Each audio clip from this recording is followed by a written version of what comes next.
Hello, welcome back to more power supply explorations. In these boxes we have more Commodore power supplies. It's funny also, there are some different things. This is of course a 3-prong, which means it's grounded. And here we have another that, now how many, oh, okay, this one also has 7 pins inside, and it is only a 2-prong plug. It is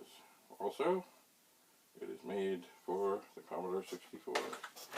These need to be tested. Now, of course, some people say I should just throw them away, and I was actually on a call today with, I think it was PSCUG, maybe, I think. And one fellow said he knew a fellow years ago. He'd gone through so many Commodore 64 power supplies that he was using them as edging in his garden. They are neat like that. Never thought of it. Anyway, so here's yet another Commodore 64 power supply. This one only has 4 pins.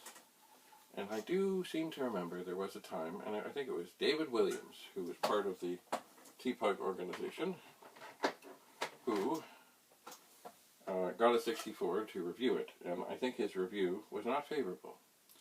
A lot of it may have been to do with Basic 2 rather than Basic 4, because we'd advanced. But somehow or another, he did kill the 64 they sent him to test, because he took the power supply cord, plug, and went to plug it in, and it didn't go in the right way. And I'm not sure how. I'm not going to try and replicate it, but it didn't. He just felt around and said, oh yeah, there it goes. And of course it wasn't in properly. The witness mark was not at the top, and bad things happened. That did not go over well for somebody reviewing a machine. Anyway, here is yet another Commodore 64 power supply. Oh. And of course, some people would say, just throw them away, they're death traps. To date, what do we got here? I've never had a 64 power supply kill a 64. I know it has happened. I know that, oh, here's another 4-pin. I know there are people who've had it. I know there are devices to prevent troubles.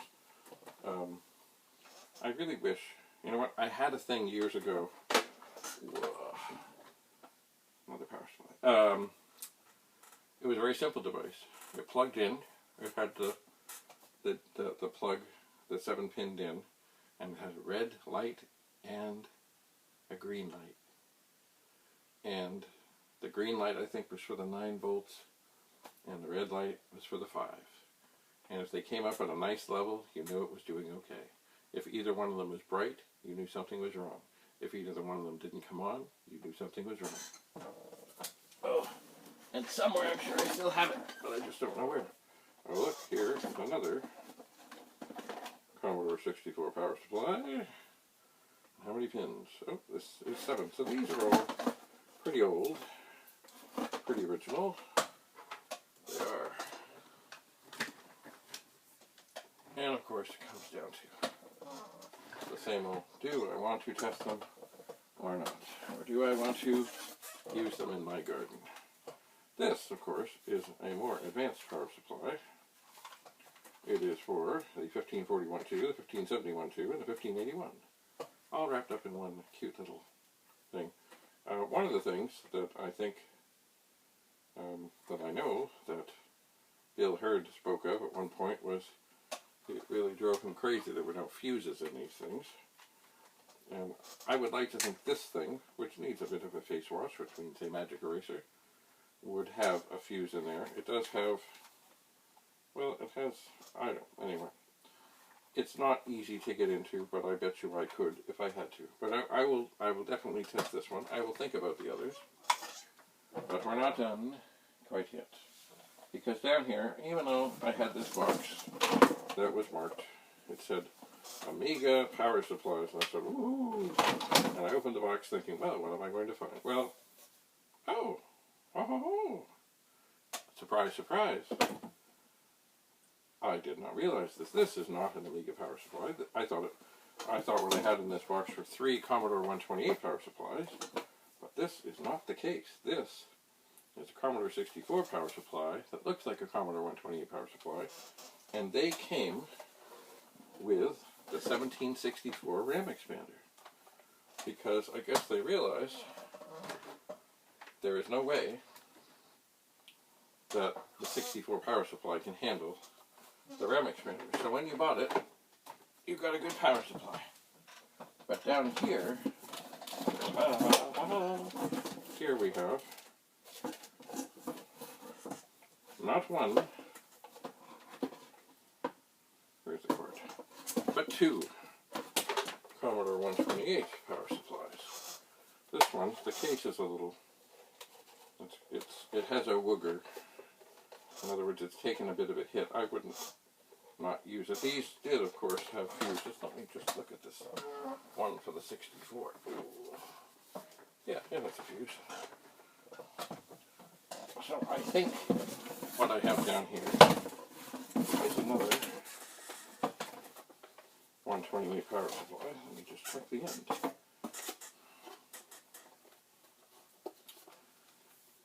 Yes, it is for the 128.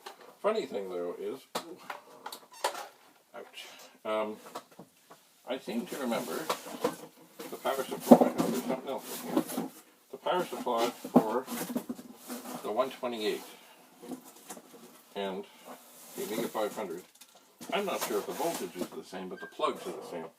The way to really tell the difference is the Amiga power supply has the power switch on the power supply, whereas these ones for the 128 do not, because the 128 has its own power switch at the side.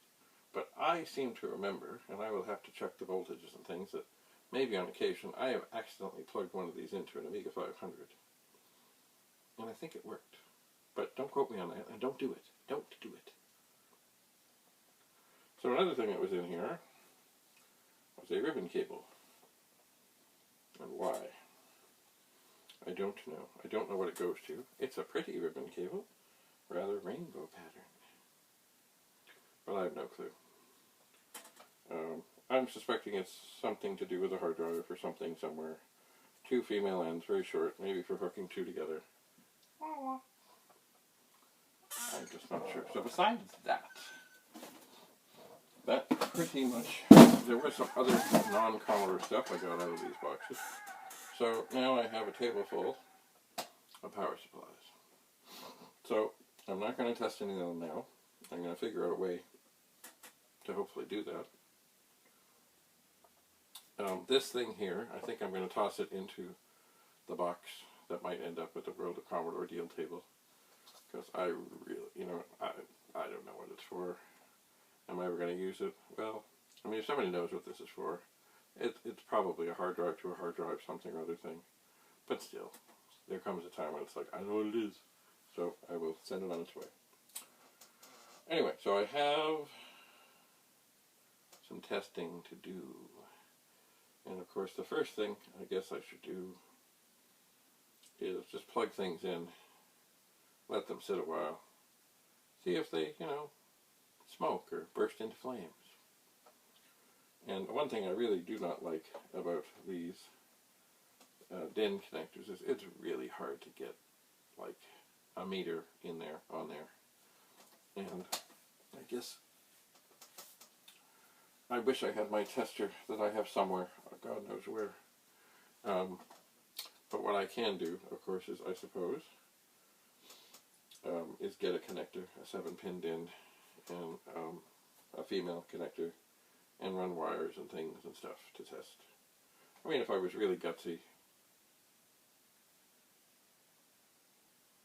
I'd, let them sit for a number of hours, see if there's any excessive heat issues and other things, and just plug them into a 64 and see and hope and pray. But that is not necessarily the wisest thing to do. But we'll see. We'll see. Anyway, I'm going to put this in the box, and I'm going to continue finding things to test and assess and tinker with. So, thanks very much for coming. It is much appreciated. stay tuned. As I said, I'm not going to fill up my desk with stuff.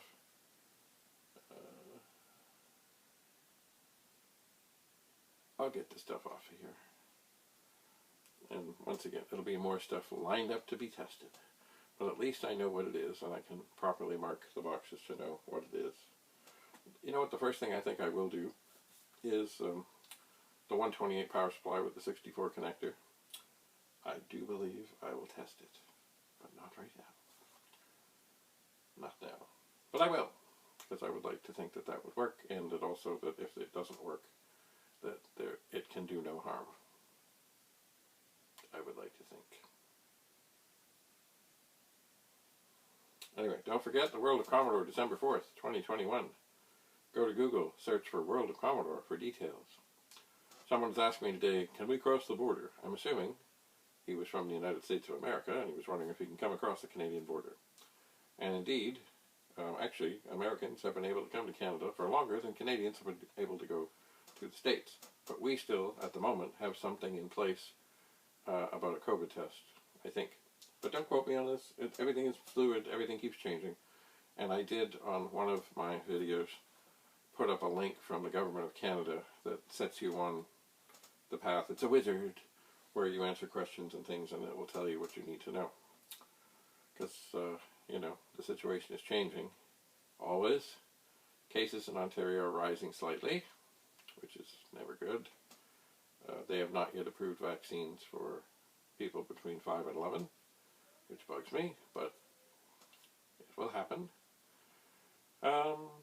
Yeah, so anyway, but do not worry, because if you cannot come to the World of Commodore in person, and I'm not even sure I'm going in person yet, there will be you can go on Zoom. It'll be on Zoom. And like last year it was all Zoom. And this year it is what they call a hybrid. So, and hopefully next year we'll have everything as good as it's going to get, as calm as it's going to get. And maybe it'll just, well, I would like to think the Zoom always continues. But hopefully by next year, if anybody wants to go and they're close by to Toronto, they can go. You know. Anyway, alright, to the box, power supplies, yeehaw. Enough for now. Thanks for coming.